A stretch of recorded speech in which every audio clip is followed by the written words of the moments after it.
Hi everybody! For today's video, I'll be showing you how to make recycled paper. First and foremost, I'd like to inform you that I will be using voiceover for some parts of this video.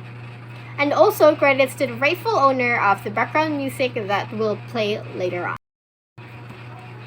The first part of this video is that I'm going to show you the materials that I am going to need in order to create the recycled paper. First is the paper itself. These are the papers that I've accumulated in our household. I know this is plenty, which is why I'm going to use only half of it. Second is the strainer. The strainer should be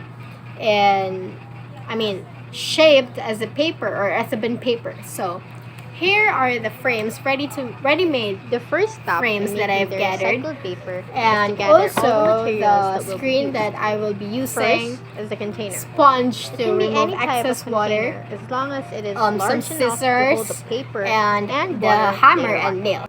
Second is the paper itself. It should be used papers, because if not, then it's not recycling at all. There are plenty of alternatives. It can either be manila paper, bond paper, construction paper, notebook, and grade school paper.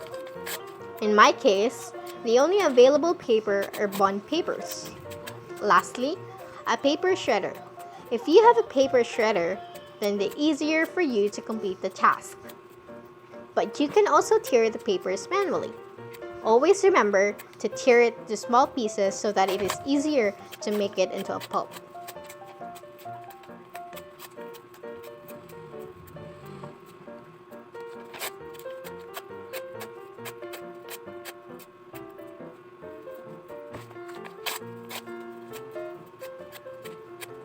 The next step would be putting the water into the paper.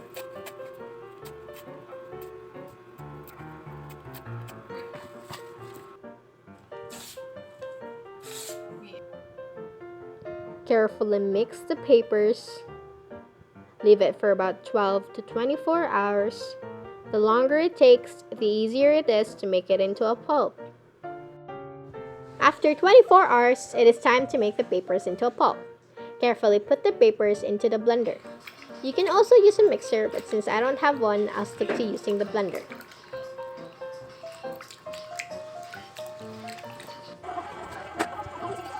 Note that there should be plenty of water when blending it.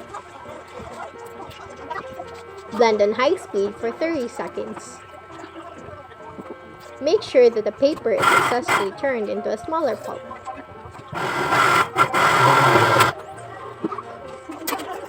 And repeat the whole process.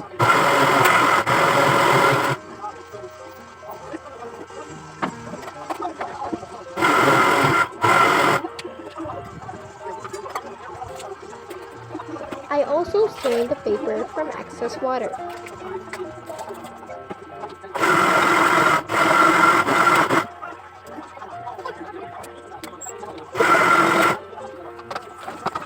In the earlier part of the video, I showed you the materials and I accidentally bought silkscreen. Since I bought 2 pieces, I just removed the silkscreen from the other one. I was also not able to use the screen that I bought. Thankfully, I made a successful mold and decal. In this process, I put the pulp into the basin with water. Get your mold and decal and align them together. Dip the mold and decal into the water and move it a bit. This makes the output contain an 8x10 size paper.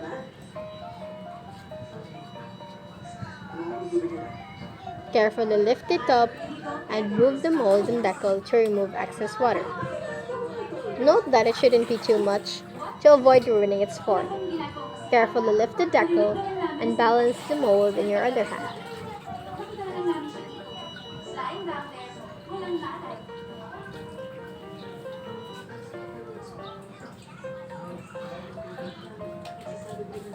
And this is where I had problems. It wouldn't stick into my paper towel, used cloth, and pillion cloth. It was very sensitive and ruined the form. I ended up exposing it to the sun and made it dry there. After almost 3 hours of exposing it to the sun, I successfully made a pretty one without holes, tears, and crease. I carefully removed it from the mold.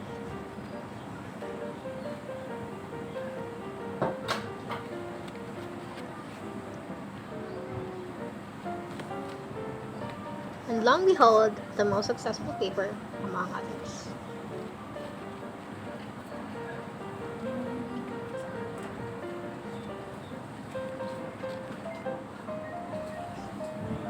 These are the ones that I made in their respective orders. The first one was full of crease, plenty of tears, and holes in them. It was not so nice. The second one also consists of crease and a little bit of, no, plenty of tears actually. The third one with a small crease and plenty of tears in them. It also has a little bit of a color that I don't know where it got. The fourth one didn't have any crease, but it has some tears in them. The last one was the prettiest. No holes, crease, and tears. It was the smoothest of them all.